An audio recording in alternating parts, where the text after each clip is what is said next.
Intense. What is so wrong? Controversial. We have strangers raising our kids. CN8 Primetime. Smart TV. I'm screaming at a phone. When you talk, we listen. Heated debate. I never said that. Explosive issues. I wouldn't give them 1 day in jail. It's Your Call with Lynn Doyle. Weeknights, 9 Eastern. CN8 Primetime. Smart TV.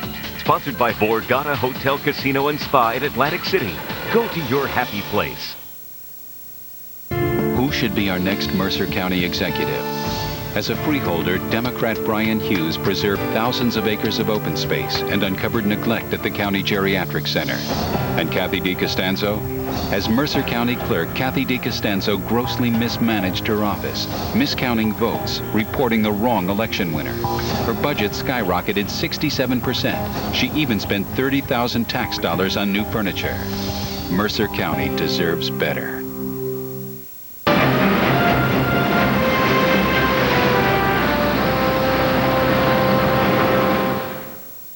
Our trip through hurricane season from 1886 to 2002.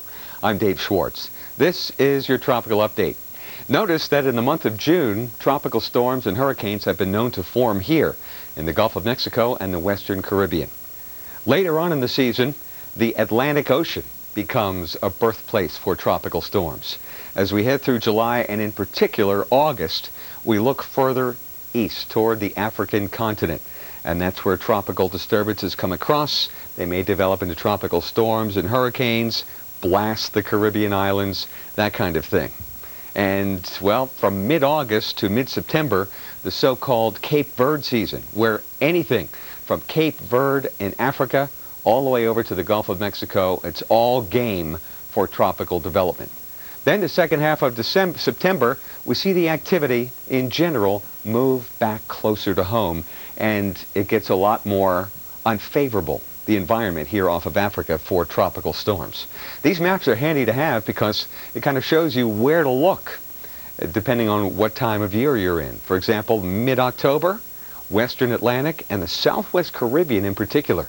Quite often this late, cold fronts will sweep through the Gulf of Mexico and dry things out, but those cold fronts can stall out here and be the focal point for new tropical formation. And then as we head into November, well, not much happening unless it's right here. Well, let's take a look and see what's out there right now. And, well, there's the bullseye once again. There's the Cape Verde Islands, by the way. Bermuda, Florida, Puerto Rico, and South America. And this has been hanging on for a while. This is Tropical Storm Nicholas. And it just keeps on keeping on. Notice the shower activity, the bubbling up. That's what we're looking at, the tops of these bubbled up thunderstorm clouds. But what you're looking at here is the center of the circulation of the tropical storm. Notice that emerging out here. You can actually see the center of the circulation. Once this moves away, if it does, from the shower activity, this will just be a low-level swirl, and that would be that. Unless showers began to redevelop. Couple of them may be right there. But this is a struggling, weakening tropical storm. Once again, it's out in the middle of nowhere, and it is forecast to head toward the north as one of these troughs or old cold fronts picks it up. We'll see what happens. Right now, the center of the circulation appears to be drifting westward. Now to the Gulf of Mexico. Well, it's all clear. And we've seen that that's pretty much the case over the last 116 years. But the southwestern Caribbean, an area where tropical development could occur, if it were to occur, it would be slow to occur. We're monitoring this area right now. And as we head west off the Mexican isthmus, we've got what is called a hurricane. It appears to be weakening somewhat, at least at the present time, a minimal hurricane. It's Patricia, and it is moving toward the west-northwest. The only problem is it's forecast to turn northward, and that could impact Baja or parts of western Mexico early next week. That's your tropical update. Now this. There's more from the Weather Channel at weather.com. More travel updates. More golf features. More forecasts. At work or whenever you're on the web. Get more at weather.com or AOL keyword weather. The Weather Channel is brought to you by this cable or satellite provider. You can also get reliable forecasts from the Weather Channel through this radio station. You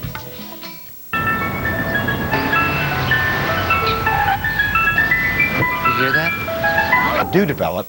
Here's a check of Tropical Storm Nicholas weakening, and we're going to talk about a hurricane in the East Pacific. First of all, Tropical Storm Nicholas, 40-mile-per-hour winds expected to die a slow death. It's been undergoing persistent shear out of the west and southwest. Eventually it'll be caught up in a trough that's now over the eastern U.S. and move north. But now it's moving west at night. Very weak, low-level steering is toward the west. It's just meandering right now, not expected to affect the U.S. as it's centered 520 miles east of the Leeward Islands. Here's a look at it. It's been a survivor, but notice weakening considerably over the past several hours. The vortex, or center of circulation, what there is of it, is to the west and exposed. The storminess is not even over the vortex, so a very weakening phase right now. Not expected to affect the U.S. Here's a check of that broad low, the center just off the Nicaraguan coast, so still some scattered showers along the east coast of the Caribbean. Could start to drift a little north, but there is some shear to the north, and if any development occurs, it would be very slow, and that shear would not help it if it drifts northward. But over Hispaniola, we could see some scattered showers today. Very broad and diffuse. If anything develops, we'll be letting you know. We have a hurricane in the East Pacific, Hurricane Patricia. If you were with us at this time yesterday morning, remember it was a tropical storm. Now a hurricane. 75-mile-per-hour winds moving west-northwest at 9, and it's centered 495 miles south-southwest of Manzanillo, Mexico. Now with southwesterly winds, it could start to move toward the north and northeast, or at least toward the north. Right now, it's a hurricane, minimal but very healthy convection. The central dense overcast looking healthy, and it could affect the Baja in time. We'll be watching it as we approach the weekend. And now here's Kim. Well, cool weather helped create hot profits for a major utility company. The Bloomberg Money Barometer looks at that and how keeping warm this winter could cost you more. Good morning. Southern Company, the biggest U.S. utility owner by market value, saw its third quarter profit rise by 4%. The company earned 85 cents a share, beating analyst forecasts of 78 cents a share for its third quarter. Southern Company operating costs fell by $1 million in the past quarter. The decline in costs was due in part to the cooler weather in the southeast over the summer months. The lower temperatures trimmed residential power use by over 3% from a year ago. Shares of Southern Company rose 1.8% in the last session to $30.16. And natural gas prices rose yesterday for the first time in 7 sessions. Demand for natural gas is expected to increase later this week and next week in the Midwest and Northeast regions of the U.S. Cooler temperatures are forecasted for those sections of the country, and many expect that the chilly fall air will spur demand for heating fuel and natural gas. Gas for November rose over 2% in the last session. For the Weather Channel, I'm Vince Lipari with a Bloomberg Money Barometer. Where will you need the car heater on the ride to work? Don't steer away. The forecast for your ride to work is ahead as First Outlook continues.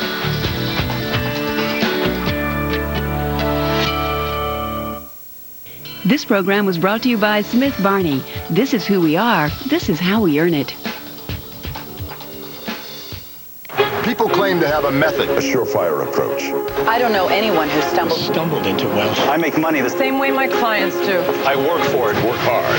A method, system, a pattern. I get up every morning at 4:30. When I look across the desk at my clients, I see a little bit of myself in them. I think they see the same in me.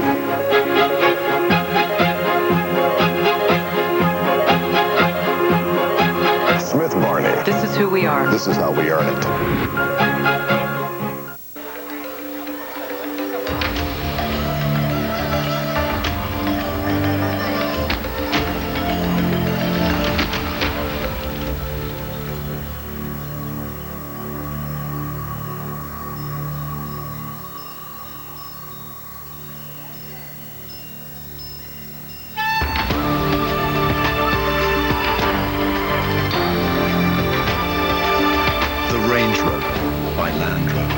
Visit your local Land Rover Center for a test drive today. To keep warm, penguins have to huddle together. But all you have to do is get an Armstrong furnace.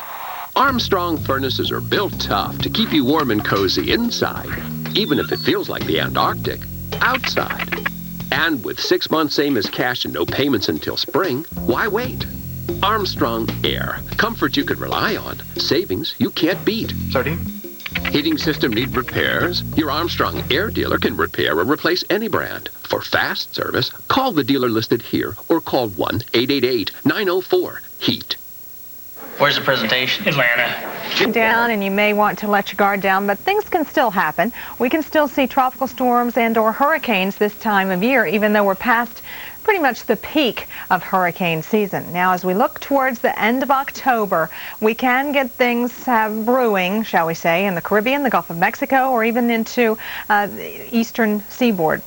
Sometimes, and down towards the Lesser Antilles, but not so much off of the coast of Africa or the Cape Verde Islands anymore. Central Atlantic and even the Eastern Atlantic not looking quite as good, quite as favorable, shall we say, for development at this point. So here we go with the Cape Verde Islands, and this is what's left of Tropical Storm Nicholas. Remember, we've been following that for quite some time, and it's actually the only game in town, so let's give you the lowdown on it.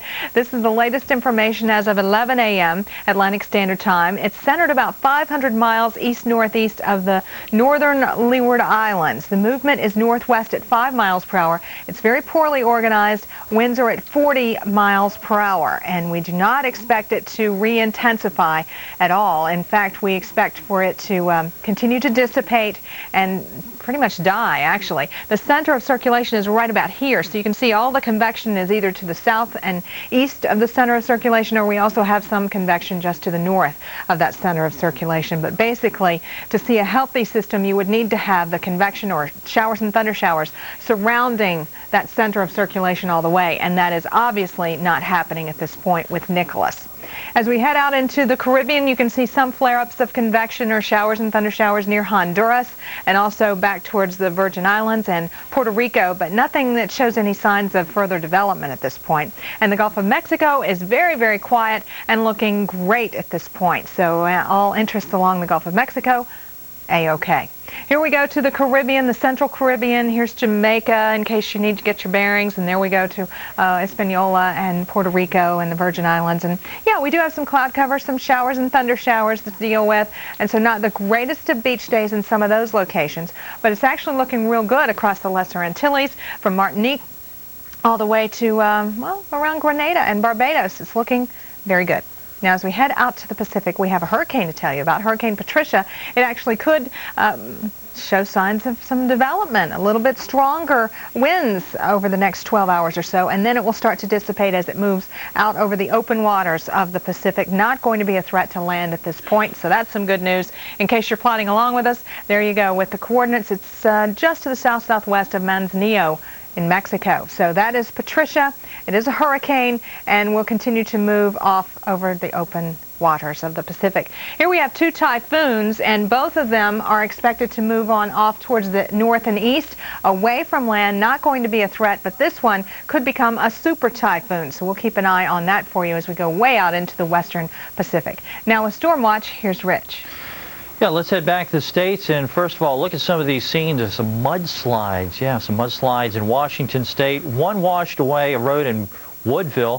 Flood warnings blanket areas along 3 rivers swollen by record rainfall amounts. More rain is in store for you in the Pacific Northwest. So the tale of 2 stories in the western United States. We have the record rain, also the record heat. Look at the records here. About 150 of them yesterday, a ton of records. Today we're likely to find more record highs across many of the western states, especially the Southwest. Exact opposite in the northeastern United States. Some cool weather, actually cold enough where we're finding some snow coming down across New York State right into western Maine.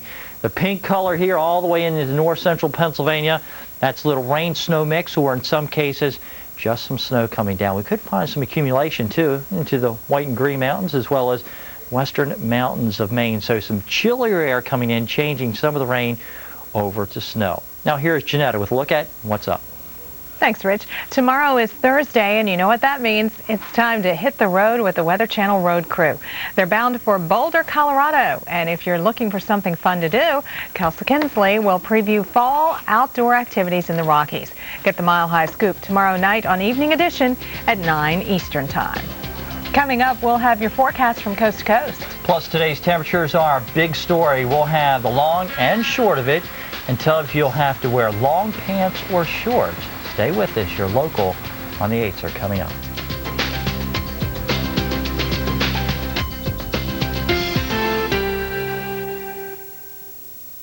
The Home Depot is more than a Expect fair skies Friday through Sunday with temperatures in the 50s on Friday.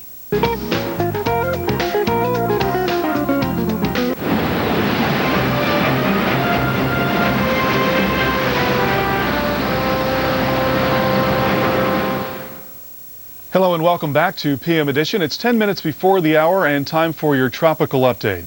Let's check in with our hurricane expert, Dr. Steve Lyons. And Dr. Steve, as we look back through history from this time of the year and later, there have been 6 systems that have made landfall. What are some of those systems?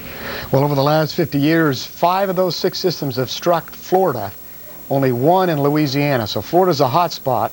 By the way, the last one to strike the United States after this date was Hurricane Mitch in 1998.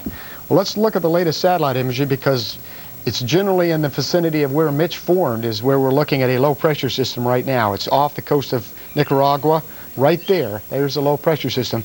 The good news is the upper level winds to the north of it are very fast from the west. Big mid-latitude trough has come in and swept this system out.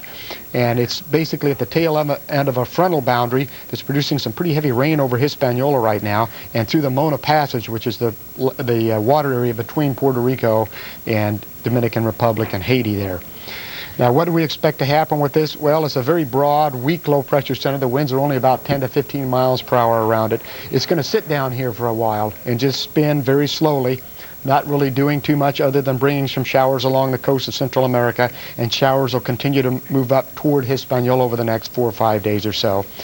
But it does have a chance, as the winds abate aloft, to develop into a little more organized system, maybe a tropical depression, and the general direction would be toward the northeast or north. But that's down the road. Right now we see it almost stationary there. In the meantime, the Antilles are clear. Just great weather out there. When you have Tropical Storm Nicholas out in the central Atlantic, it's basically a very low-level circulation with the stronger tropical storm winds only in a few small areas near the thunderstorms on the east side. This system's going to move to the northeast, northwest, and then to the north and dissipate as it is absorbed by the same frontal boundary that's tied to the low pressure system here in the Caribbean Sea. Nothing to worry about there. In fact, the winds are so weak on the western side of this, the wave action along the northern Leeward Islands is lower than it is normally with the typical trade winds of 20 miles per hour. So no impacts to the islands right now from that. Let's head over to the eastern Pacific. We had a hurricane last night. It's weakened to Tropical Storm Patricia. That's good news.